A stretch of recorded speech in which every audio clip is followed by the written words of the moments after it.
Backwards. That's the wrong direction. There we go. Welcome everybody to Panfish Nation. Along with Mark, I'm Lyle. And Mark, we got a great guest. Eric has joined us tonight. We're going to have some fun talking about Eric and his jigs and fishing. And well, we've already been talking about fishing. That's why we're late. But, what do you say we welcome everybody in the chat? We can do that. If you haven't chatted in a while, put your name up there. Make my life a little easier, because if you're not chatting, your name rolls off the list here. But we're going to start anyways. I see Hillbilly Hippie in the house. What's going on, my friend? How you doing, dear? Joe Buck 66. John Boy's catfishing. I see Justin's fishing fetish. I think he's part of that whole fiasco that's happening over there at the bait shop. We'll get on that in a second. We're going to have to touch bases on that, I think. There's Big Skip in the house. What's up, Skip? Creole Catfishing. What's up? Freddy's Outdoors Adventures. I see Joe Ziegler in the house. John Boy's Catfishing. Look, lady, there's Mr. Maurice Kaysen. Ryan Bortz, Blue Collar Life. How you doing, Brian? Oh, Ryan. I almost said Blue Collar Fishing again. The Weekend Angler. Travis Young. Want to be outdoors. What's up, man? There is Cindy Stokes in the house. Crappie Dave Fish on just came in. Double Hook Angling. Annette Morgan in the house. Chucky Morgan in the house. Let's see who else is here. Double Hook Fishing Freedom. Richard, what's up? I said hello, Freddie. There's Hog Lake. What's up, Hog Lake? How you doing, bud? It's all mine. How you doing, Michelle? I need to go back and check Michelle's. I've been slacking on my YouTube time. I got to go check Michelle's channel out tonight. John Boy. JP3 in the house. LG Bass, what's up? Looking here, Mike Irvin, what's going on? Ray Smith, Real and Virtual Outdoors. I was watching Troy over there doing some virtual hunting today. That was kind of cool. Make sure you check out Troy's channel. The man spent some time playing some online fishing and hunting games. Check him out. Give him some support. Show him some love. There's Van B3 Customs. I said hello to Stephanie, Avid Fisherman in the house. Avid prayers going out definitely to you. Let's see, Chad Nolte. What's going on, Chad? How you doing? Welcome back. Dale Hayslip. I think I got everybody. They're all like coming in late. So if I missed anybody, forgive me. I'm sure Lyle will pick up on you. If we see them, if we don't, just forgive us, because it's hard to remember the ones you said and the ones that you haven't. But we'll say them twice. We don't mind. Yeah, we don't mind. Like Chucky Morgan. I don't mind. It don't bother me at all. First, before we get started, for reasons unknown, I missed the very beginning of Chad's show over there. And I'm not going to elaborate on why I missed it. Well, I will, because I dozed off, took a nap. I woke up and they're talking about some kind of river competition. Yeah, on the Ohio River, no less, Lyle. The No Flow Ohio, it should be a lake competition. There's no current on that river. There never is. How can they call that a river? But you might as well have a dam on each end of it and not ever open them up. Just to be fair, Lyle, the Fox River has no darn flow either. So I'm no one to talk, but I knew I just like to give Chad a bunch of crap about that, because he takes it so personally, and I like to do it. Let me read this comment real quick from Josh over at the Weekend Angler. He says, I was already a fan of Eric, but the Whalen logos in the background just elevated my opinion that much higher. And I thought that was important to bring up. So if you're checking him out on like TikTok or his shorts or stuff, he plays a lot of good music. You'll definitely approve. If you like Waylon Jennings, his music, definitely. One of the first comments I ever made on Eric's videos when he was tying jigs was the fact that he was playing Waylon, and I am a really, really big Waylon Jennings fan. I have been too. And honestly, I got to thank the Weekend Angler, because I watch his videos on helping me figure out how to set a path with the iPilot on the trolling motor. Because I had got it, and I was like, there's got to be YouTube videos somewhere to figure this thing out. So I watched his videos on how he done. I was like, yeah, it worked. So, big fan of his also. Short Saturday, every Saturday.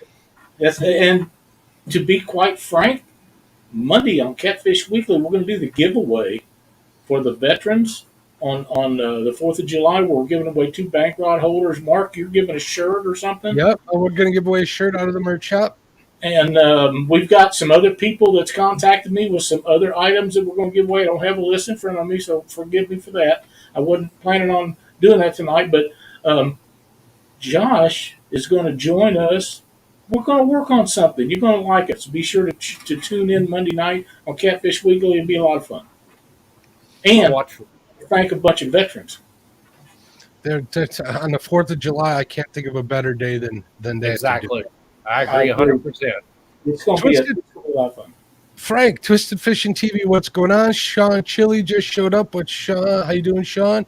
There's Stonefly71. I see Jesse over at Outdoor Addiction. Jesse had a really good video this week too. I'm ashamed of myself. I'm so behind in my YouTube. Catfish Bandit. He cooked a big old steak out in a I don't know what you call that, where he's at. He's in a public walk area where you walk and there was places to cook, and he just hauled all his stuff out there in his wagon that he fishes out of and set it up and cooked, and the steak looked really, really good. Watched it early in the morning, and I hadn't had anything to eat. We all need to go over there and watch that video, help him pay for that steak, because steak ain't cheap these days. Oh, it's like this thick, you know. It's a goodie, real good one. So yeah, Eric, there's Old Timers Bass Chaser. What's going on? Yeah. It's great to have you back on Panfish Nation with us, Eric. No, I'm glad to be back on. Anytime I get a chance to come on and answer some questions the guys might have for me, I'm just exactly like you said. I've gotten behind on YouTube. Fishing season's here. I don't really put the time into this like I used to, and really haven't been on YouTube a whole lot lately. Not also with work and having a new boat, breaking a boat in. We got into the Crappie Master tournaments. We've been fishing a lot of those and keeping your boat prepped and rigged up and everything for each tournament coming up. That's a ton of work. If you've never done it, you won't believe the work that goes into that. It is. It's a lot of work. Yeah, it's a whole lot of work. Tell us about your new boat. I bought the 18-foot Tracker Tundra, dual console. I got the 150 on it, tandem axle trailer. So far, it has been the best boat I've ever owned. I've had no problems with it. The electronics on it, no live scope, nothing like that. I don't have it yet, but what I've got on it now is totally opened up a whole new door for the way we fish. Now I've got GPS mapping system on it. I can find and locate conservation marked brush piles, drive right to it, anchor on top of it, and just keep going until I find the ones that the fish are on. So this boat has totally changed the way me and Zach fish. That's awesome. In a big way. Yeah, them are really nice boats. Yeah, it's very comfortable. I had a chance to fish on a 19-footer last fall, and oh my God, it made my boat seem like it very much lacking. It was really nice. Now, does yours have the wide gunnels? Yeah, mine's got you can walk up and down the sides of my boat. My dog, we usually take my dog with me, and he makes laps around the whole boat, waiting for one of us to bring in a fish. And he lays on the side of it too. I don't know how wide those gunnels are. I want to say 10 inches at least. Yeah, probably. I could imagine. Yeah, I would think lots of storage. Yeah, or it's almost too much storage in it. And we get to fishing tournaments, I'd forget where I put stuff at. So I had to consolidate everything into one spot while we were crappie fishing. That way, I knew where everything was the mornings. When we were crappie fishing. The second time I took the boat out was the first crappie tournament we fished, and we were totally lost. We couldn't find nothing, couldn't get the boat figured out. It's brand new, and here I'm, put it in a tournament the second time it's out. Oh, wow. Probably would have been a little bit better to wait a year before we did it, but, we dove right into it. That's the way to go, man. I think that's just the way to do it. I agree. Competition totally was fun. I wanted to get Zach introduced to that type of competition, fishing tournaments and the people you meet while you're fishing tournaments, you build up friendships with people you didn't think you ever would have before. That's correct. And it forced us to fish different lakes. I never would have went crappie fishing at Lake of those if it hadn't been for Crappie Masters. One coming up on Mark Twain. We've been to a lot of lakes in Missouri this year. Are you going to Mark Twain? I think I'm going to pass that one up. I'm getting tired of getting our butts kicked. The live scope guys, I can't compete with them. Yeah. I'd love to have it on my boat, but honestly, I can't compete with the guys with live scope. Yeah. And that's That's what a lot of the guys that either can't afford it or won't spend the money for it, whatever the reason, does not matter. That's one of the Yeah. complaints that they have. And I understand that. But if you're in competition, you either get with it or you don't. It's just that Yeah, you simple. got to have it. And, You got to have it. to compete in, because they're never going to take it away. No, and It's they're never not gonna going to give you any special grace or No. special weigh-in features because you don't have it. You know, you're That's going to right. go up to the you're going to go up to the weigh-in with, 7 pounds of crappie, and the guy behind you's got 14. The guy behind you's got 17. Right. And it was crazy to watch. Weight. If you want to see what kind of crappie are in your lake, go to a tournament weigh-in, and you'll see. It's kind of crazy some of the crappie they pull out of these lakes. Yep, I agree. Now, let me ask you, speaking of live scope again, I know not everybody likes it, but what do you guys think of this idea? When the tournaments have a live scope portion of it and a non-live scope portion of it? Totally agree with that, because I really think, these big tournaments, Crappie Masters, for example, I think they're losing a lot of business because a lot of guys are, too afraid to get into it because they don't have live scope. When we first got into it, yeah, I was planning on getting it, but it just didn't work out that way. So we ended up fishing, 6 or 7 tournaments without it. But every boat had it. So, there's still a bunch of guys out there that don't have it that kind of missed that tournament scene. And I really think if they did split that, one with live scope, one without live scope, I think they would make a lot more money doing that. I think you would see a lot more entries in the without. Mm-hmm. Yeah. Oh, without it, really? Well, the guys that have live scope would take them off their boat and go fish it anyways, right? They could if they wanted to. Yeah, if they wanted to. There could be more people in the non-live scope category than there is in the live scope category. I think they're blowing off a lot that don't have it. I just seen that. That's so funny. Why do you think I want one? Oh, man. I'm not sure that they help catfishermen that much. I just don't think that they do because of the depth that a lot, and especially in the summertime. They help them catch bait, that's for sure. But they will help you catch bait. And without the bait, no bait, no fish. That's just no bait, no fish. That's just Super Dave. Welcome to chat, my friend. I also see catfishing with Kaz, and I see Crappie Kev in the house and Tacklebox Mike. What's going on, everybody? Glad to see you. you. Redneck Outdoors. How you doing? Nice to see everybody in here tonight. Matt, it's always good to see him. He's been fly fishing again, been catching some fish. So glad to see it. There's Troy. I think you mentioned him earlier. But you slacked up a little bit on videos of jig time. Is work keeping you from oh my god doing that? Work, it hammered us when people started leaving the workforce. I went from having a crew of 20 welders down to 5. Wow. Overtime has just been unbelievable, and the orders didn't stop. People were still buying that product. We're still putting it out as much as what we were before with half the crew, a quarter of the crew. The overtime got to where, there for a long time, I was working 7 days a week, 12 hours a day when it came to tying jigs also, and I had to take a break. And, if anybody on here tried to get jigs for me at that time and I didn't get to them, I apologize, but the workload was just unbelievable. And I was going to push your UV jigs to everybody, but if you're that backed up, maybe I shouldn't mention how awesome they are. It could be letting up. I'm not sure. All right. But I think there might be a little bit of a light at the end of the tunnel when I might be back to the jig timetable, as long as I can get material and supplies in now. The last time I went to the fly shop, shelves were bare.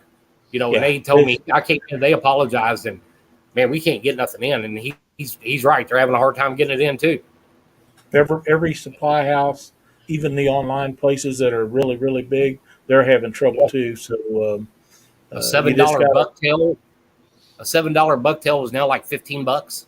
Yeah, Yeah, they're tough.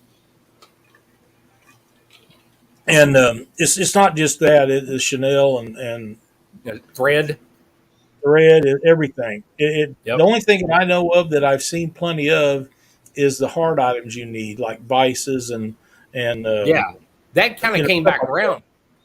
Some marabou was kind of easy to find, but hackle was getting where it was.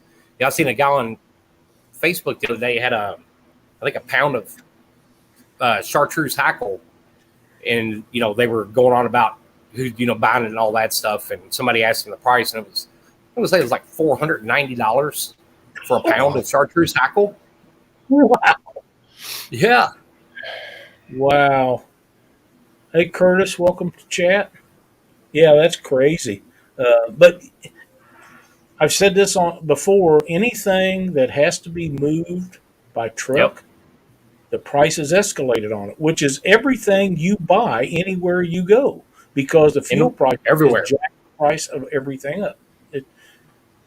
It's just nuts. Yeah. And there's nothing we can do about it, because enough people won't stick together and say, that's it, we ain't buying no more gas until that happens. And you're exactly right. Everybody's willing to take it. Yeah. Yep. There's Double Hook Angling. We're so glad to have him in here. We're going to get him on here one of these days. It'll be a lot of fun. If you guys haven't checked him out, go check him out. Sits in his wheelchair, ties jigs, tells you how to do it, shows you how to do it, goes out and catches fish and makes it happen. Great guy. Got a great channel to look at.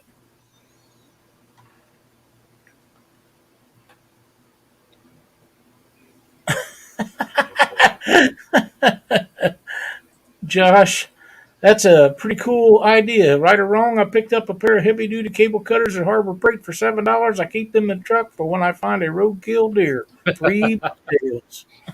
I've done that before. I have not, but it's a pretty good idea. Because I've done it one time. I did it. In Southwest Missouri, there's deer all over the roads. Yeah, there is right now. I don't have those opportunities in my neighborhood, I'm sorry to say.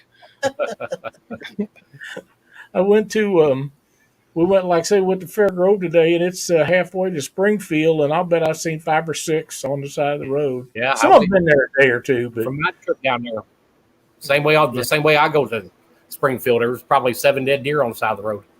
Yeah, you probably go up down 13, don't you? Yeah. Yeah,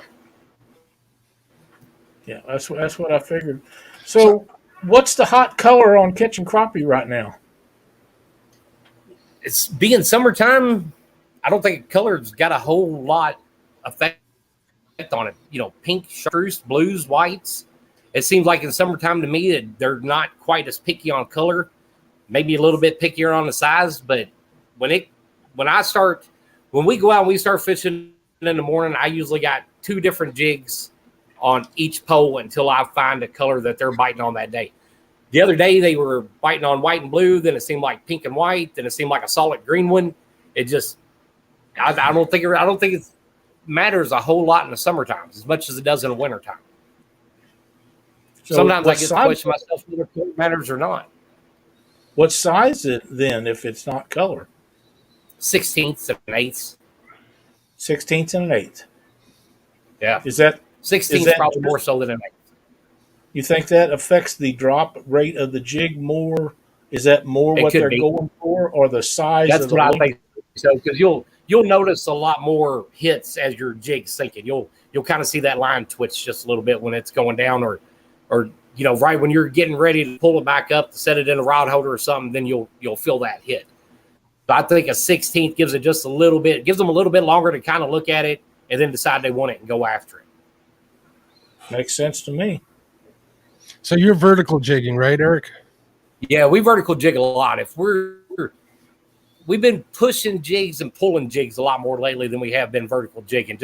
I kind of got to where I like covering a lot of ground, trying to find those crappie as they're moving, kind of watching them on the screens. And we just came through here a few minutes ago, and now they're gone. So we'll kind of figure out, did they go out in the main lake? Did they go back up shallow? Did they hug close to trees? But anymore, it seems like now I keep my boat moving a lot more than I used to. We're on iPilot quite a bit. My trolling motor don't stop very long. Okay. Now, are you using the spot lock, or are you pretty much just manually moving around? We'll put it on iPilot and let it, and I'll kind of plot a course for it. And if I get in a spot where like 6 rods all go down at one time, then I'll spot lock on it, and then we'll maybe switch to minnows sometimes and hit that spot. Like spider rigging, right? Kind of spider rigging, not to the full extent. I'll use 4 off the back, and I use 4 off the front, and Zach uses 4 off the back. Gotcha. So you're pretty much just like spend fishing for them, right? Yeah, kind of more like trolling than anything else. Okay. That's cool. That's cool. Keeping the boat moving and keeping things rolling helps keep Zach awake too. Keeps him a little more entertained than being Gives him anchored down something to keep an eye on. When you keep busy, time Yeah. flies a little faster too. Now, how old Yeah. is Zach? 13 now. 13. Wow. 13. I'm thinking last time I asked you, he was like 11. Probably. Because I think we did a show like right around the 4th of July a couple years ago, didn't we? Years ago, yeah. Sure did. Good kid, works hard, helps you in the shop, does a lot of stuff. Gets up in the middle of the night to come out there, be with you while you're tying jigs. That's pretty outstanding. Sometimes during the school year when he's awake, when I get home, he'll usually come down and he'll grab a handful and I'll grab a handful and we start tying them up. That's awesome. That's Yeah, quality. I got a whole box of Yeah. jig heads painted by him. They look pretty darn good, I must say. I have a few of them he myself. liked painting jig heads. He liked painting jig. He liked the paint job part of it. Yeah. He was probably cussing Lyle with that order, if I'm not mistaken. We wasn't sure we was ever going to get done with them. We had like 1,000 left, and I said, let's hammer them out. He's like, "What? We can't do 1,000 a day." I said, "I bet we can too," and we did too. We hammered them out. And for those of you listening, he did say 1,000 left. 1,000 left. We did. What was that? 5,000 or yeah? I think it was 5,000 or 6,000. Yeah, you'd be surprised how fast they go. I'd be when proud you get of moving and you're like, 5,000. we need to get this done. They can go pretty quick. Yeah. He knew the words to every Waylon Jennings song by the time we were done with that order. I guarantee you that. I will guarantee it. Willie Nelson and Waylon Jennings, he knew them both. Yeah, I kind of like old Willie too. I think Willie's a lot better songwriter than he is singer, but he holds his own in both departments pretty well. Yeah, so he does. That works out for me. But yeah, I know. I would sit there and you'd be making fly jig tying videos, and you knew what he was doing in the background. He was dipping jigs, and then for a long time he dipped jigs and while you was tying them. So that's pretty cool. He done good with them. Yeah, he does. He does. They look great. I think he does wonderful work. So, and for a guy that age to be that steady to work that hard, that's really good quality. Well, when it gets really hot in the summertime, I gave him the option. I said, "Well, we can get you a lawnmower and a can of gas. You can cut grass, or you can tie jigs with me." No, I think I'll tie jigs. Yeah, I bet so. Now you don't have no air conditioning down there in the shop, do you? No, it ain't. It ain't really. Don't feel like it's that bad right now. It was earlier. I wasn't sure I was going to be able to do it up here. I was going to do it upstairs, but I got a fan on. It really ain't too bad right now.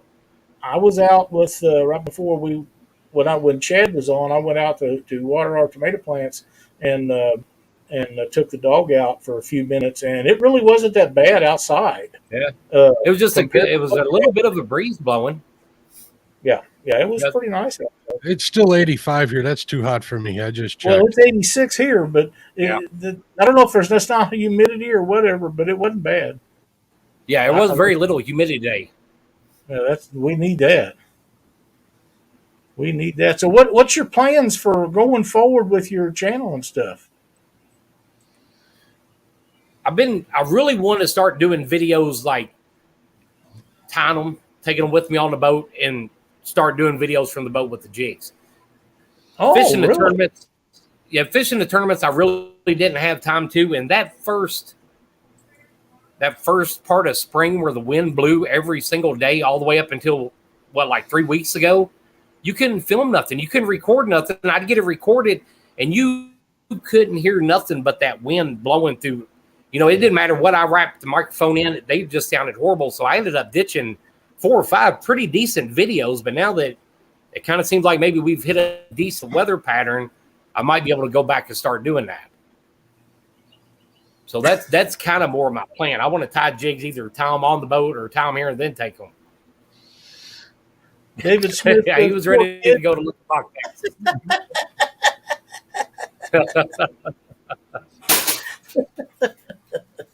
Oh, that's funny. So what kind of I know you got a rod sponsorship. You want to tell us a little bit about the rods you use? Not a whole lot of a sponsorship, but kind of it is, kind of ain't. I don't get paid for them, but I started using outlaw rods. The guy, Okay.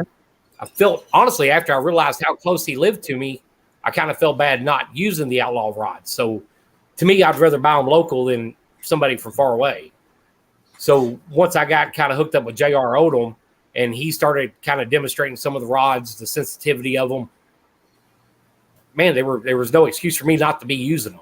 They were a very durable rod. The 12-foot outlaw rods. I had a guy in the boat with me Tuesday, and he caught a couple pretty good crappie. And he's like, "So we can boat flip it." I said, "Boat flip it."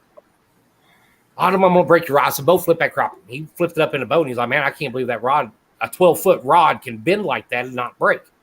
And I've had other ones break, and I'm sure people's had the outlaw rods break, but I haven't yet. It's been a very durable rod. You're not supposed to boat flip 12-foot rods? Yeah, we use because I've been 12 foot. doing it. I'm probably pushing the limits. 14-inch white bass I've been flipping in with my 10-foot rod. I have too. It did creak a little bit. That ain't no lie, but it wasn't an outlaw, that's for sure. We won't name that one. But. Yeah, 12-foot. We use 12-foot rods more than we use just about anything. Is that just your preference, or do you have a reason behind it? It's kind of my preference, and it seems like it's the border of where them crappie are going to be at to not spook them. Our jigs are going to kind of hit those crappie before the front of the boat does or the trolling motor does. The 10-foot rods, it seemed like we wasn't catching as many as we were with 12-footers. The 10-footers were a little bit easier to handle for Zach, but once he got used to the 12-footers, that's all we got on both ends of the boat now is the 12-foot outlaw rods. But it just seems like having your jig out there a little bit further was getting to those fish before the sound of the trolling motor or the waves or the clunking around in a boat or something like that. It seemed like we had a lot better success with 12-foot rods. And there have been a few times that I wish I'd had 14-foot rods, but I don't know if I want to deal with a 14-foot rod. That's a lot of rod in a boat. Oh my gosh. When you fishing like that, it's very productive, but when it turns into a mess, it is the biggest mess you've ever seen. You get 5 rods all hung up at the same time. Oh, I've been there. You're done for an hour. Done for an hour. We got my son and I was drifting on the Mississippi River and hung up 6 one time. Oh my gosh! Two of them was 10-footers, and we never broke anything other than lines. But it got so bad so fast that I just took a knife and went to cutting them. Because I've had to do it before too. Yeah, it was horrible. I got to where I loosened the drags up so loose, it takes very little pressure to pull that line out. So that way all my rods ain't buried underneath the water at the same time. Because, we've had that when we first started getting used to it, we had the drag set pretty normal and all of them bent down at the same time underwater. And you think you're getting ready to break every rod you got in the boat, so if you're going to do it, the tip, keep your drag super loose. Yeah. You can always tighten it up when you got a fish on there. Tackle Box Mike is asking, do you have longer casts with a 12-foot rod? If you're going to, you can get a pretty long cast with a 12-foot rod if you're going to be casting it. You put an 1/8 ounce jig on there and you almost get like some kind of whip effect with it, and it'll sling it a long way. We don't cast a whole lot with them, though. I don't have the dexterity to cast a rod that long. Usually I'll use my 10-footers to long line troll just because the tip works out real good. I'm setting hooks without ripping mouths when I'm long line trolling because they've been liking it a lot faster lately. But I can't cast them worth of nothing. Yeah. I was making those rods are fairly flimsy. So you get a whip effect with them, but when you get up into the heavier rods, 10 and 12 foot.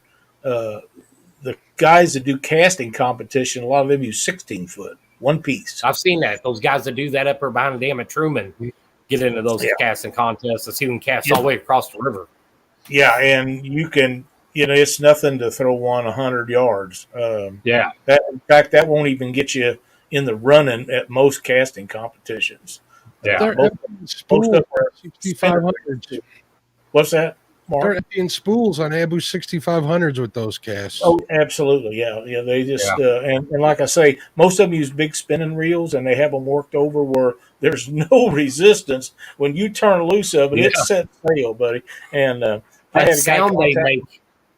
Oh yeah, that sound that spool makes when it's flying like that's unbelievable. It's pretty cool. It is. I had a guy contact me from California years ago about building him a 16-foot one piece. I said, I'm just not interested. He said, but I want one. And I said, the shipping will eat you alive. I said, I have to pay to have it shipped here. And at that time, it was $145 to have it shipped in because they have to ship them by truck. And then I got to build it, buy all the components, and then ship it to California. Well, you're looking at over $300 in shipping without the rod, all the components, and me building it. And my beds, I've extended my beds on my rod lays to where they are, they're 10 foot. I just don't want to build anything over 10 foot unless it's two piece. And, I just told him I wouldn't do it. I recommended him a couple of guys, and I don't know if he ever got one from them or not, but I wasn't interested. I mean, hell, I can't set off the end of that thing with it spinning, that rod blank going up and down, and hell, I could imagine. Yeah, it's just crazy. Hey, Eric, correct me if I'm wrong, but a rod that long, like 10 foot and longer, those are usually meant for vertical jigging, though, correct? Rather than casting? Vertical jigging, they also make them. Oh yeah, they're definitely more of a vertical jigging rod or trolling rods, things like that. They're not really made for casting.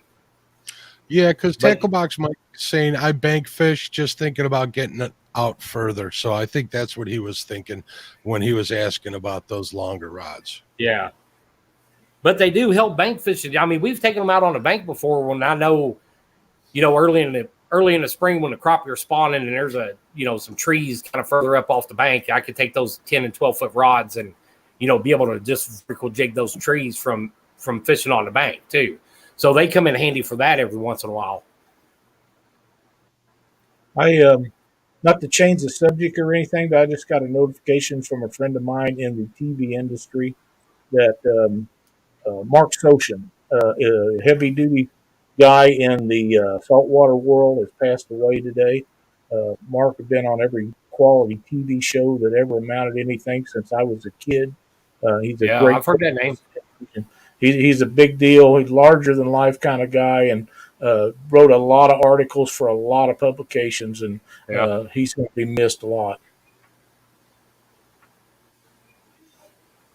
I thank Mark Davis for sending me that. Mr. Duggar, welcome. How many tournaments have you guys got planned for the rest of this month or this year? As far as I go, are you going this year round? Do what? You're done? I'm done. I'm done. There's all we were doing was donating money. Yeah, we had gotten to a point where we was getting ready to get out of it, and we realized we were sitting in 12th place in points. We were building up points based on we showed up to all of them, we weighed into all of them. We went to all the meetings and stuff. So the tournament after that, we moved up to like 9th place in points. Oh wow! Well, it kind of looked like we was going to get somewhere with those points, and there was another adult youth team that had the live scope and kind of was going to end up pushing us back out of it. Not being salty about it or anything like that. I mean, he was going to get the spot. So as bad as I hate to give up the tournaments because they were actually fun, but man, we were just getting hammered with butt kicks. Yeah, yeah, and that gives me takes the fun out of it. It does when you get up to the weigh-in and there's a pretty good chance you're going to be 3rd, 4th from last every time you weigh in. It just, it just kind of hits you in the pride a little bit. It does. It does. Not fishing the tournaments gets me back out on the catfish, back out on doing some guiding trips, and just fishing in general. Just going back out fishing to have fun. There you go. James Allball says, howdy, everybody. And Mark. Welcome to chat, James. Mike Stokes, welcome. Ned Morgan, welcome. There's Ace. Glad to see you guys all in chat. Mr. Duggar. So you was talking about catfishing. Is that something that you guys pursue a lot, or just for giggles? We do it several times in summertime. But catfish is one of those fish that, my dad took us out. We grew up fishing catfish, bluegill, bass, crappie, but we did a lot of catfishing. And I will always have a spot for catfish. I will always have the gear to go out and catch catfish. There's, nothing more fun than hooking into a fish that, you think you're hung up when you first, drive that hook home. And to get back into that, to see that look on his face when he thinks one's going to pull him over the side of the boat, that's kind of what I want him to feel too. Exactly. He's got a few 10, 12-pound channel cat, stuff like that, but I want him on a big, 40-pound blue, even if we got to hit the Mississippi River a couple times, maybe even the Missouri River. But I'm, kind of want to start maybe doing a little bit more into the catfish videos, some stuff like that, just because it's something I grew up doing, was catching catfish. Yeah, they're a lot of fun, and if you want to, they're in our area, they're the biggest freshwater fish that you can catch. Now I know that there is bigger stuff than catfish out there in freshwater, but in our area, they're the king. Yeah. So, Yeah. Hey Stan, welcome, David Smith. But yeah, that's just the way it is, and I love to catch them. We chased them and done tournaments for years and years and years, and they're just lots of fun. But I know that you did do that some. We need to get together one of these days and we'll go drift for them. But that's around here. That's about as much fun as you can have. When I grew up in Kentucky, we would drift for them in the Ohio River, and we did that a lot. Me and my dad and my brother, we did that a whole lot, drift fishing the Ohio River. We didn't, we just turned the boat sideways, found the right depth they were at, dropped some baits down on top of them, just make a swoop down a bank. Yep. Now with the iPilot, spot lock, and all that, I can kind of produce that out on the lake now. So we can do a lot of drift fishing with boat that I couldn't before with the other one, with the Champion, the trolling motor. As long as I get a good pass set, and it's fairly clean, we're going to start trying to drag for them on Truman and, behind the damn Lake of the Ozarks, and on Lake of the Ozarks also. I'm sure we probably will too. I want to make at least one trip up the Mississippi River in St. Louis this year to do it too. Yeah, I can get you some pointers on that. I'm kind of familiar with that area.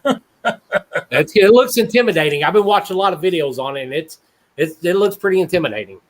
The Ohio River had nowhere near the current the Mississippi's got. Oh no. Yeah, not even close. No. It on its wildest day, it's mild compared to the Mississippi, and Missouri's worse. But that Missouri is a horse of a whole different color. But man, it's fun, and when the fish are on fire, they are on it. So you got to want to do it though. You just do. Yeah, and the way gas prices are now, it's almost like we got to sit down and do our homework way before we ever go. I want to make my odds the best I possibly can, watching other YouTube videos, watching other people do it before we get there. Right. I will throw this out there for people that is in the same situation that all of us are in. When you're planning a trip and you have to go somewhere and maximize your time and your dollar of time spent going towards where you want to catch your fish, Navionics, Google Earth, things like that are your friend. Find that Navionics, I just got that the other day. Yeah, and that was unbelievable what Navionics will do. Yeah, I've got Lake Master also, and they all have their advantages and disadvantages. But spend your time, research, Yeah. At $4.50 or 60 cents a gallon, there's no sense of wasting your time running up and down the water unless you just want a boat ride. Find the place Yeah. that you want to fish, go directly to them at a slightly slower rate than you normally would, and go catch your fish. Yeah. Yeah. I think We've been sitting at home trying to make a trip as productive as possible. Yeah, yeah. I used to spend days when we go to a fishing tournament on an avionics mapping system on my computer. And the reason why I don't use a phone for none of that stuff. I go to my computer because I can make that as big as I want to, Yeah. and you can pull up whatever you want to see on it. And if you don't see enough, then go to Google Earth and pull it up, and you can see something else. Yeah. And all of them things have that option, and you can find exactly what you're looking for. I'm a big component for catfishing, especially of switchbacks, where the current goes from one side of the river and it switches over through the middle and goes down through the other side, change direction, change sides. Those are just a seam where fish travel all the time. And if I could find one of them, I'd be on them every day. Oh, yeah. I just love places like that. The deep side of a bend is another place because they always got a bunch of structure at the bottom of them. Yeah, you're going to lose some equipment, but that's where the fish want to be, and that's where you want to fish. Yeah, I told that exactly. We was fishing up here at Truman. I said, well, we're hanging stuff up, but we're in the right spot. I said, if we wasn't hanging nothing up, I'd debate whether or not we're in the right spot or not. Yep. Another thing that I'll throw out there for, and we're supposed to be talking about crappie and bluegills and walleye, but if you're find a flat, say a 10 or 12 foot flat, and it's a half mile or 3/4 mile long, drift that. You're probably not going to catch no 50-pound fish on it, but you're probably going to catch a lot of fish on it. Yeah. Yep. I agree with that. Yeah. And if you're out after eating fish, and Eric, as you know, and I tell these guys all the time that follow our shows, the Missouri Department of Conservation raised our limit on undersized fish to 10 from 5.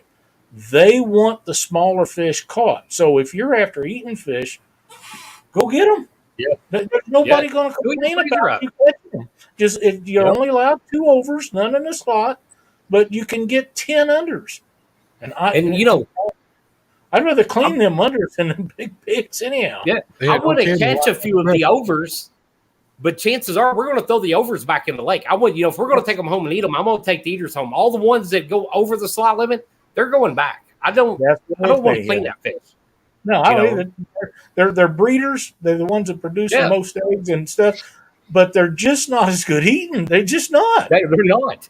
They will have a muddy taste to them. I don't, whether it's a blue cat, a channel cat, or flathead, when they've hit that maximum freak size limit, that taste is gone. It's not there anymore. They're just old. Yeah. I know. I hear them big flatheads still taste good, but we're not going to. Flatheads is an exception. They could be an exception. Yeah, they are. They're good. The belly meat on a flathead is probably still good, I'm sure. There ain't nothing wrong. Yeah. But, like I say, the little ones, and it doesn't matter if it's a fish or a cow or a pig. If the bigger was better, they'd all butcher at a bigger size to the smaller size. Yep. So just think about that when you're doing that. But always their smaller ones are better. And like I say, they want you to catch them out there because actually our lake systems where we're at, Eric, are overpopulated with undersized fish.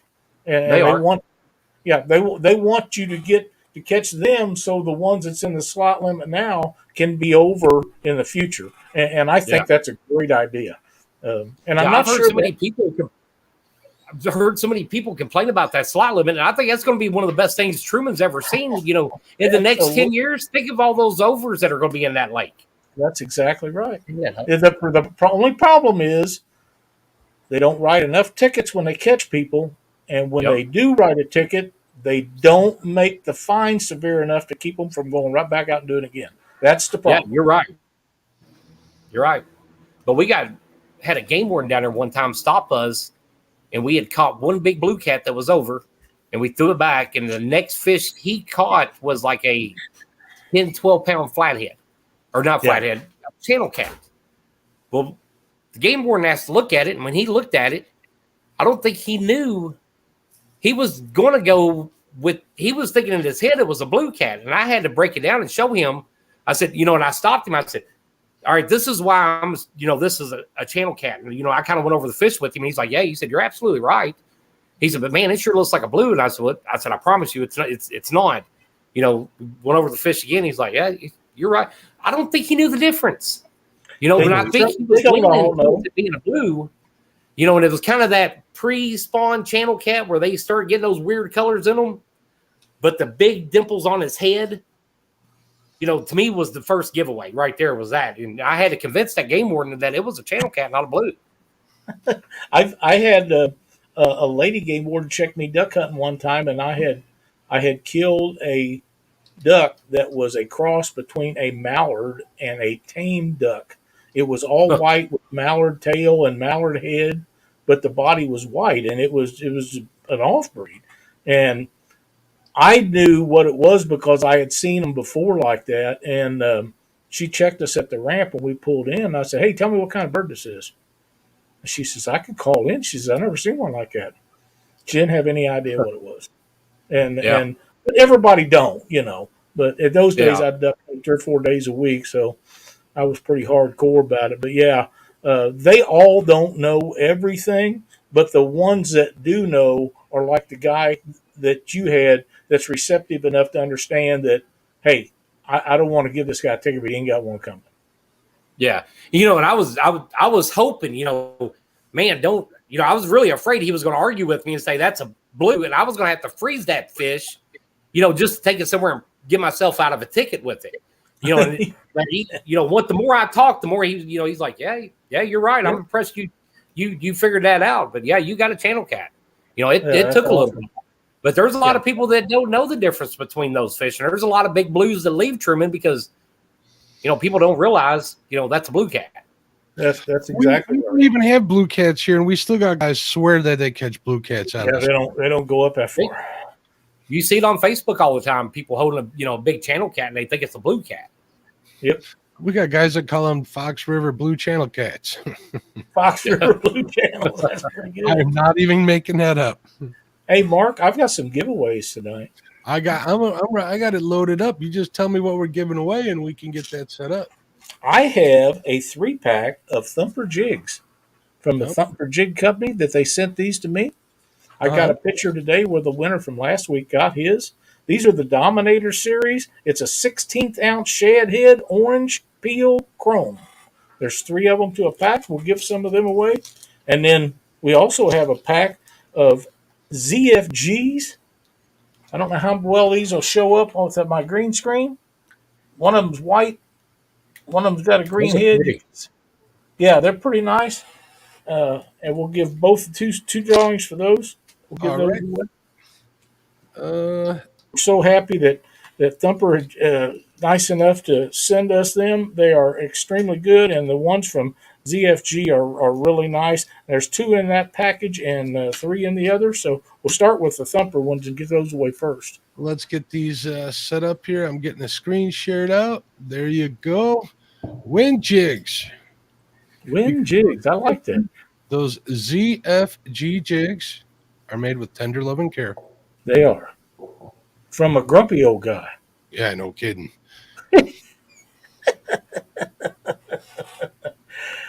How many days do you fish Pomme de Terre compared to, say, Truman or someplace like that?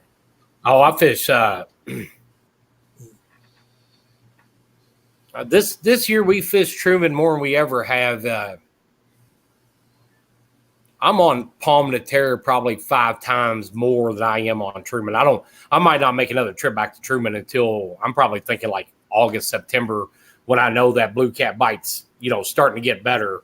That'll be the next time I probably go to Truman. After that, well, no, I take that back. I'm going to Truman tomorrow.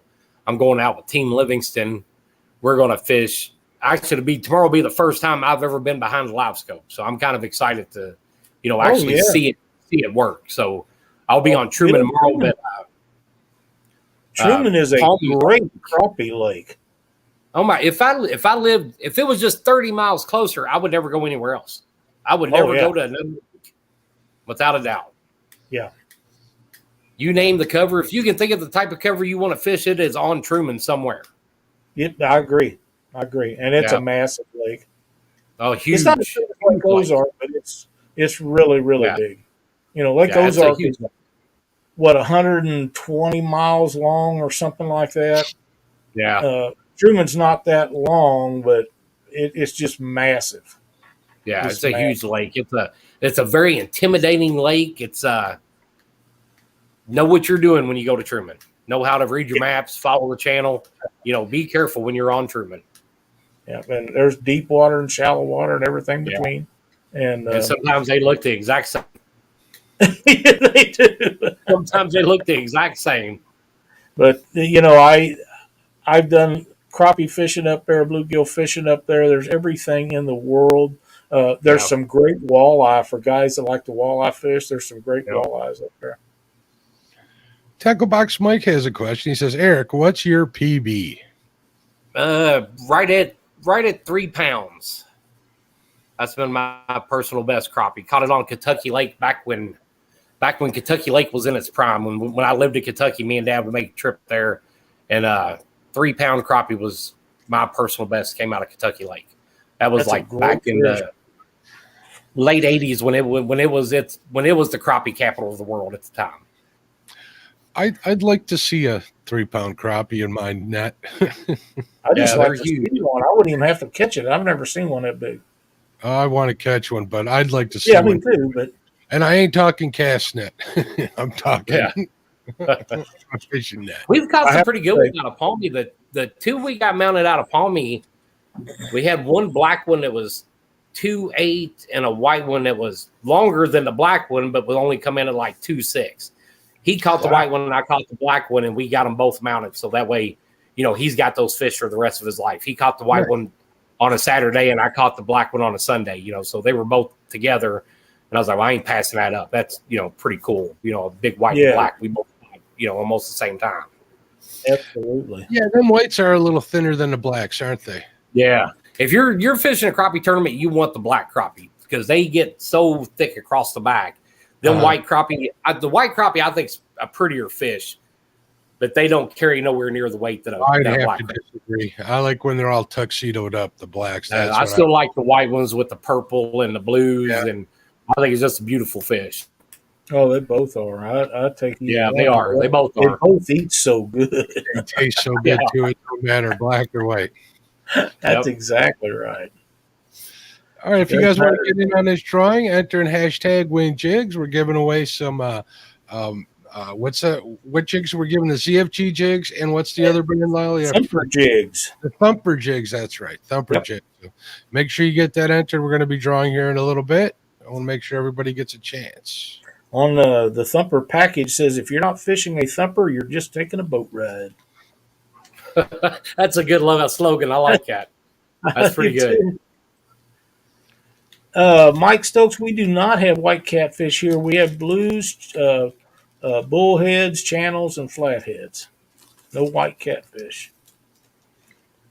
But I do know there is some out east. I don't think there's any anywhere around here. I got into a big argument with a lady one time about that because people call blues whites a lot of times, but they're actually blues in these lakes, as far as I know anyhow.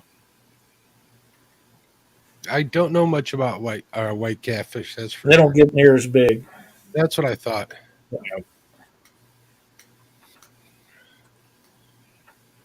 So you running braid, or are you still running mono? What are you doing line wise there? When I'm crappie fishing, I use mono. I do not like braid when I'm crappie fishing, and I couldn't get used to it. I did not like the feel of the line, that braid line running through my line guides, and if you set with the rods we were using at the time, if you set the hook with that braided line, you'd come up with a piece of lip skin every time. You just pull it straight out of their mouth. I really like the stretch, and it's hard for me to give that stretch up. Very hard. Yeah. I could not get used to not having the stretch. And I hate stretching line. With the catfish rods, you know, I spooled them all up with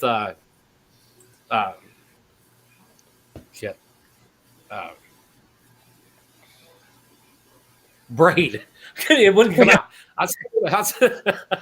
I spooled all my reels with the braid and then run a mono leader with them just for the extra strength. And, I can still, break it off, but I don't really want to stretch as much catfishing, or I don't mind not having to stretch catfishing as I do with crappie fishing. I want to stretch crappie fishing.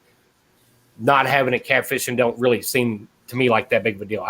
I kind of like the stiff hook set with the braid when it comes to catfish. Yeah, I agree. Michelle, if you could take the space out between the pound sign and wind jigs, you'll get entered in. That's not going to be registered. Yep, that won't work. And Michelle, we want you in that. So. We do. I see Cindy got in here. She can come in here and raise this curtain up behind me and reach in box after box and grab handfuls of jigs. But Thrill of the chase, Cindy. Don't worry, I got your back. We stopped at a store the other day and I bought a 3600 plastic container to put stuff in. And she says, "Do you not have enough of those?" I was going to say, you bought just one, Lyle? Yeah, I usually buy more. The ones I do for the collection series stuff, I get those boxes I get at Menards. And I haven't been to Menards. I'm out of those. So the next time we go, I got to get some more. I'm sure she'll say the same thing. Oh, man. Now, here's a question that I want to know the answer to. Do you like regular hooks or do you like sickle hooks? I'd rather have the sickle hook. Oh, I'd much rather have the sickle hooks. It seems to me like the majority of the time I'm going to get that hook set in the roof of the mouth with a sickle hook. I don't know why.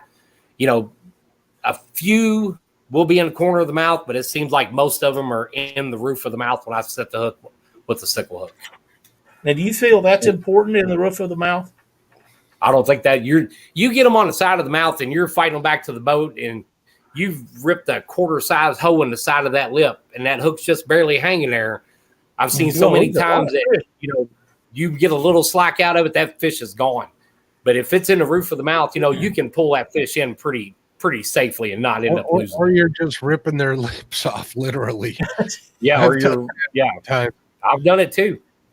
I feel the same way about catfish. You give me a hook that'll hook around the lower jaw or through the top.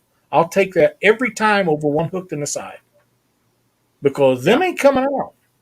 They're not coming out. Them guys say, "Oh, you get in that gristle." Bull butter. They'll come out of that gristle. I've had it happen. But you get one through the top or around that bottom jaw, you got them. You own them unless something else breaks. That's the way it is.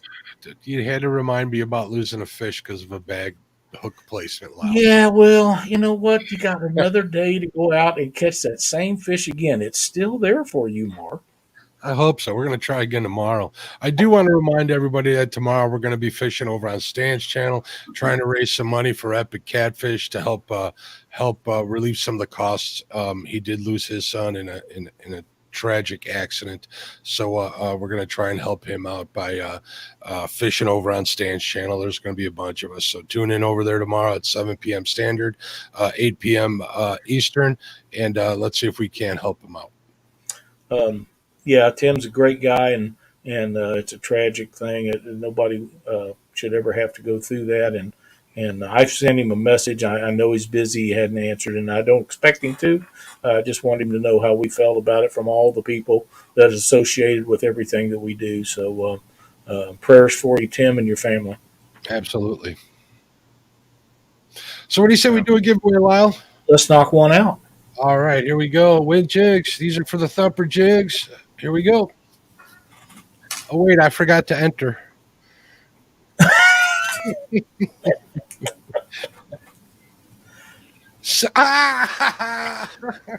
She cannot win. I'll give her, Cindy. Yeah. You want me to draw it again? Would you please? Oh, she's dying in there. She's dying. Why did I know that was going to happen? Way to go, I'll give her a package. Draw us out another one. I was waiting for her to yell bingo. No kidding. You pull her out twice, I'm just going to take them in there and give them to her. Chrissy Brown. He was a winner here not very long ago. I think so.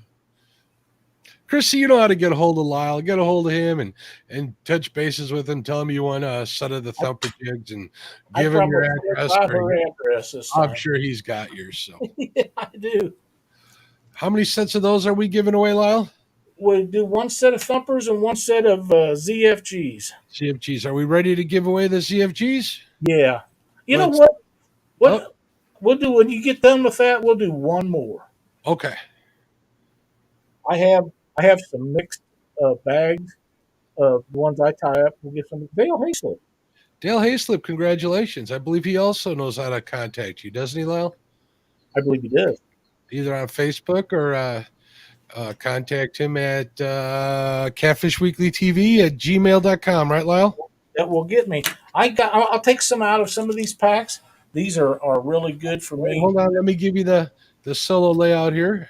Oh yeah, I forgot. Them the chartreuse and black with black flash in them. And I've got some of these these are what I've been catching bluegill on. Now you can't see them, damn green. Anyhow, they're green and purple and with squirrel tail tails on them. They work out really good. I'll put a package together for somebody, throw some extras in there for them. So go ahead and do that also. Chrissy, you won the thumper jigs. Contact Lyle. Let him know you won. She said she was on the phone. You won. You still win.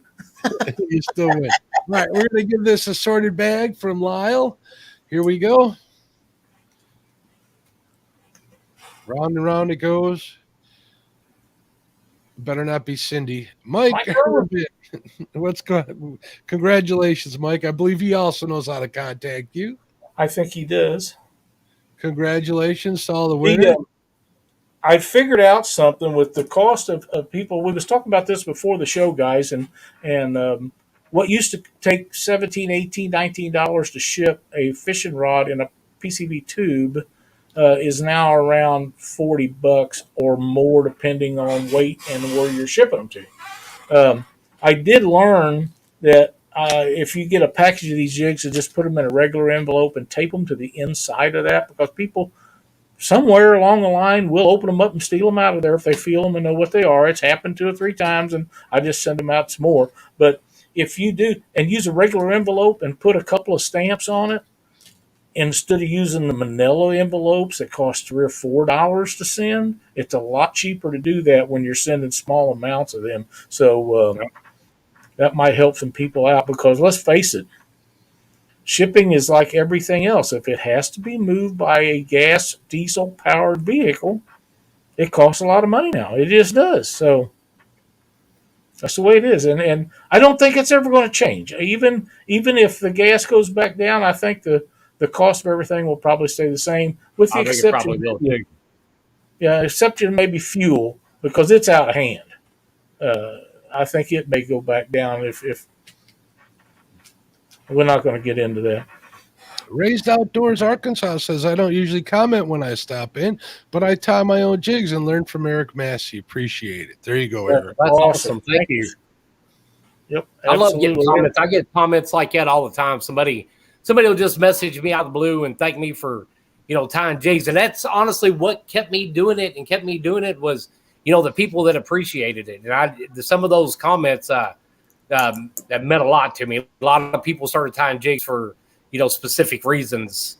And, some of those people, had to do something to pass some time and stuff. And some of the stories I heard from them were, I was, glad to hear some of those comments.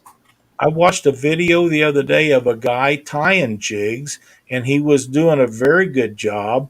And about a third of the way through the first jig that he tied, that's what he said. He learned everything that he knew about jig tying from watching the videos.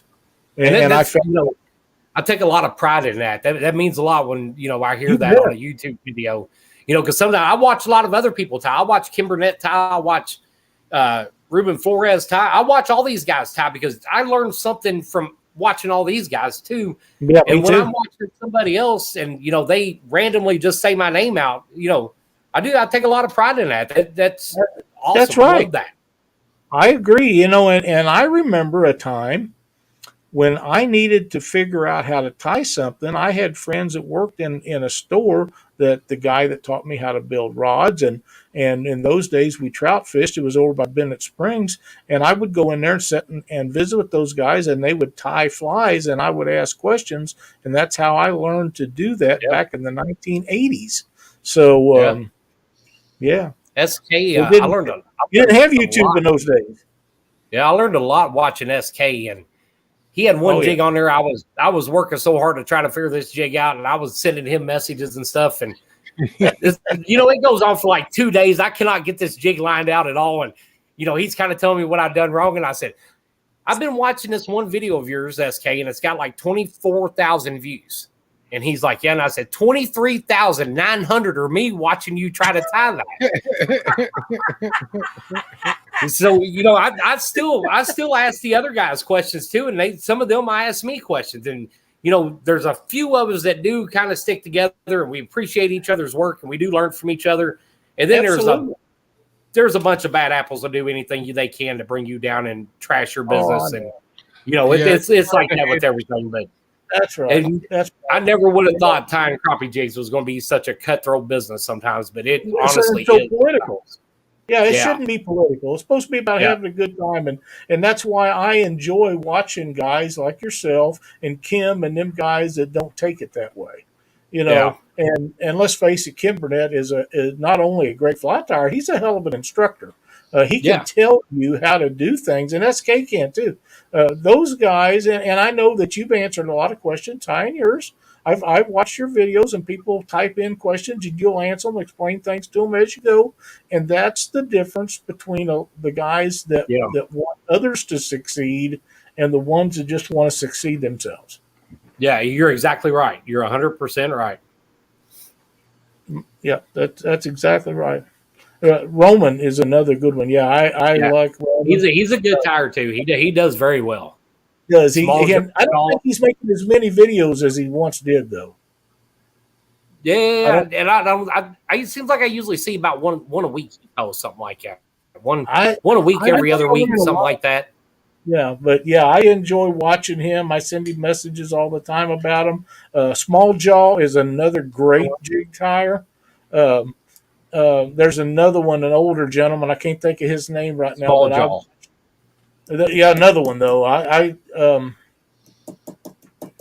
can't think of his name. He's been doing it for years, but I love to watch them guys like that, and they every move they make is for a reason. There's no wasted movements, and that's true tyers. And there's a lot of guys that tie flies that we haven't even touched the surface on. We're just talking.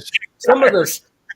I'll get bored sometime that I'll put on a YouTube video of some of those guys overseas tying some of those flies, and it is unbelievable what some of those guys do. And I've picked up little things from watching them, tie, a specific trout fly that I, will kind of blend into my jig also. But some of the things you see people tie is unbelievable, so realistically, it's crazy. Yep. Crappie Hippie is another one. I've watched him. I don't think he does as much tying as he does. What's the big fella's name? I can't think of his name. Great big guy. My memory just is not what it once was. But anyhow, I watch a lot of tying stuff because I will take a guy that ties a fly and sit down and figure out how to make that into a jig sometimes, because I like the pattern, but I don't like it as a fly. I want to try it as a jig because I think I can catch bluegill on it. Oh yeah. And, I've got boxes of jigs back here that I've experimented with that need to go in the garbage can. I'd be too embarrassed to show them to anybody just from trying to make one look like a dragonfly or a grasshopper, and stuff like that. They need to go in the garbage because they're horrible looking. There's other people that are a lot better at that than I'll ever be. There's Kim Burnett. He says, "Bye, you Bob." Bye, you Bob. Yep. Or Big Ken. There's a lot of them out there. And Kim, thank you so much for being in chat. We appreciate having you in here. Kim's been on our show a lot of times, Mark, and he's a great guest, as Eric is, and and so these guys all share stuff with people that watch, and if you want their products, they're happy to give them to you, and if you just want to learn from them, they're happy to help you with that. And don't ever hesitate to ask a question. It pops up on my YouTube. I get a notification for it. I'm sure there's probably tons I haven't answered, but I usually try to answer every single question I get on YouTube. So don't ever hesitate to ask. I'll even make a little short video just to help you, if I think I can.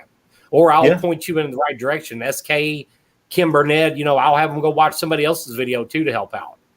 Yeah, absolutely. I've sent a lot of people that want a certain thing that you're tying or Kim's tying. I had a guy the other day wanted me to do some ants like Kim does. I said, you just go to get a hold of Kim and tell him that you want some of his, because I'm not going. Kim's got a market on them babies, and I'm not. Yeah, I'm not going to try to do what he does. I'm just not going to. That's his deal, and I respect him enough that I'm not going to do it. And you was doing the red ones that look like the Chiefs thing here a year or two ago. Well, I don't remember what you called them. The red and yellow ones he was tying. You were tying, red and gold. They might have been Chief jigs. Yeah, something like that. And I had a guy said, he said, I seen these on Eric Tyson. Can you? I can, but you just go to Eric and order them. That's his I think they were a guy had called and ordered some. He's like, I want Chiefs colors. That's the winning color. I want them. So I tied up some that were Chiefs jerseys. Yep. I think I remember you while we were chatting on TikTok. Yeah. I remember tying up with some beard hair one time. Yeah, I tied some. I'll never do it again, but I did it once. After about the 20th jig, I was like, man, this is kind of creepy. I ain't doing it no more. I threw it all in the garbage can. And I'm good friends with the guy, and he didn't think I would do it. I was like, well, hell yeah, send it in the mail. I'll tie him up. And when I started to beard hair, yeah, that's a little creepy. Yeah. I tied him up enough to send back to him, and that was all I did. I threw the rest of it in the garbage. I wasn't doing it anymore. I agree. Well, listen, Eric, we're running on about an hour and 20. Thank you so much for being our guest. I know that we had set this up for the beginning of the month, and we got our dates crossed, but it all worked out. We're always happy to have you on our show, and it's always a pleasure. You and I are going to get together and go fishing here before long. I just know we're going to make it happen. And we're going to have a great time doing that. Hell, we might even go live or something. We'll do that. Oh, yeah. And make sure that we send Mark a message, because I'm going to surprise you guys and show up out there. Don't even start. That was my plan for today, but it didn't work out. But we'll have a great time. We'll go catch some crappie, then we'll go catch some catfish. How's that sound? Heck yeah, I'm down for it anytime. And thank you for having me on the show. I appreciate that. Oh man, it's our pleasure. We enjoy it so much, and I think that with the price of fuel and everything, I think we're going to get back into doing the Saturday night jig tying. So we'd love to have you on that. If you're not working, I know how your work stuff is, and Kim says call me too. We'll all get together. We'll all call Mark up. Yeah. Lyle, I got an emoji for you. Pretty sure I know which one it is, but yeah, we'll have a great time, and we'll get together on some Saturday nights and tie up some jigs. Definitely, I'm up for that. Yeah, Dockery's been doing some really good work. We need to do that because Chad's slacking. He ain't tied a jig in forever. So, I haven't either. Yeah, I know you haven't, but you've had other things going on, and so has Chad. He's been working a lot and a bunch of stuff going on. But I just want to get on him a little bit, kind of like I've used, and I might say successfully, the jigs I've tied. So at least I got that going for it. Heck yeah. But again, thanks for joining us. I don't know that I have a guest for next week, but on Catfish Weekly Monday night, we have Josh with Weekend Angler is going to join us. We're going to have a special show. We're going to give away a bunch of stuff for our military personnel, people that's present military, and our great veterans. You don't want to miss that. It's going to be a lot of fun. It's the 4th of July. We've got to celebrate the greatest people in the world as the heroes that served in our military. Yep. So be sure to tune in for that. And then right after that, aren't you going to be there, Mike? I'm taking it off, Lyle, so you could run late honoring our vets And plus, it's the 4th of July. I figure I'm going to take it off. So Oh, there you go. but I'll Sounds be like on the show watching and supporting the vets and stuff. So we'll see everybody on Catfish Weekly. And then next week is a holiday week. So you and I will hang out together unless we can come up with a guest by next week. I'm good with Yep. that. I don't think I have one scheduled, but you never know. I call people every day about some of them can't, some of them has work issues, some of them don't want to do it, some of them want to do it and they don't have internet. I mean, there's a lot of variables, but I know in a couple of months I've got a big guest coming up, a huge one on Catfish Weekly. I'm not going to let the cat out of the bag yet because we haven't got a date, but it'll be somebody you want to see. I promise. Yeah, I got a big guest coming up here. I'm not even telling Lyle. Ooh. Ooh. That'd be like having Eric and Kim on at the same time, wouldn't it? That could be it. Have a happy 4th of July, everybody, and remember why we celebrate it. That's exactly right. Thanks again, Eric. Thanks everybody for watching. Yep. We'll see you next week.